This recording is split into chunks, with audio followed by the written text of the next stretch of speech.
Assalamualaikum warahmatullahi wabarakatuh. Anak-anak Umi, bagaimana kabarnya hari ini?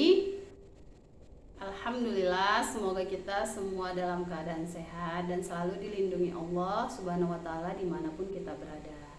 Nah, anak-anak Umi, hari ini pada puasa kan? Tetap semangat ya dalam pembelajaran daring. Nah, hari ini kita kembali ke pembelajaran PJOK di tema 8 halaman 180 tentang aktivitas di dalam air. Nah, minggu yang lalu sudah kita coba berjalan di dalam air atau di dalam kolam berenang yang terisi air. Nah, pasti agak sedikit berat ya kakinya ketika berjalan. Makanya dari itu Umi suruh untuk berpegangan di dinding kolam. Nah, hari ini kembali lagi kita di aktivitas di dalam air. Namun di sini aktivitas di dalam airnya itu ketika banjir datang. Nah, jadi anak-anak Umi yang soleh dan solehah, agar tidak terjadi banjir, harus membuang sampah pada tempatnya. Tidak boleh dibuang sembarangan ataupun di aliran air atau parit dan sungai di dekat rumah Ananda. Karena jika kita membuang sampah ke dalamnya, maka parit dan sungai itu akan tersumbat. Nah, jika parit dan sungai tersumbat, terjadilah banjir jika hujan deras. Airnya tidak mengalir. Jadi airnya meluap keluar dan terjadilah banjir. Nah, apabila terjadi banjir, air akan menggenangi jalanan. Nah, jadi kita akan sulit untuk beraktivitas, ya.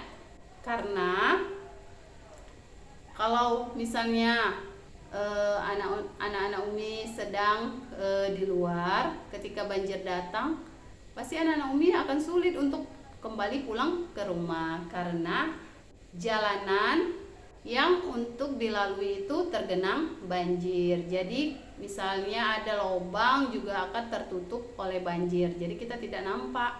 Bisa jadi kita masuk ke dalam lubang tersebut. Maka dari itu harus kita menjaga lingkungan sekitar kita agar terhindar dari bencana-bencana, terutama bencana banjir.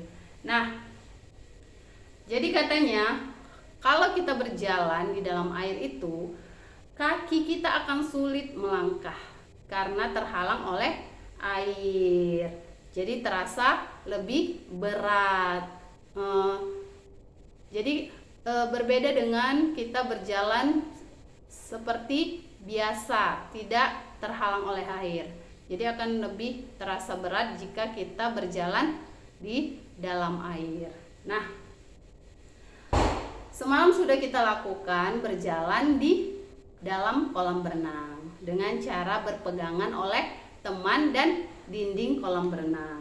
Nah, jadi kita harus selalu siap siaga jika bencana datang. Nah, jadi dari mulai sekarang yang sering buang sampah sembarangan, lakukan buang sampah pada tempatnya. Bersihkan parit-parit sekelilingan rumah agar tidak tersumbat aliran airnya, jadi tidak terjadi banjir ya anak-anak Umi. Nah, sekarang tugas anak Umi hanya membaca percakapan antara Lani dan Dayu di halaman 181. Nah, nanti ketika anak Umi baca, anak Umi kirim voice note kepada Umi ke WA Umi langsung ya nak. Jadi di situ ada percakapan antara Lani dan Dayu. Jadi dua-dua nanti anak Umi baca ya, antara si Lani dan si Dayu. Nah, lalu setelah anak Umi baca, anak Umi kirimkan ke nomor Umi langsung. Nah, hari ini sampai di sini dulu pembelajaran kita. Umi tunggu tugasnya untuk anak-anak Umi soleh dan soleha. Tetap semangat dalam puasanya. Semoga anak-anak Umi tahan sampai beduk maghrib. Assalamualaikum warahmatullahi wabarakatuh.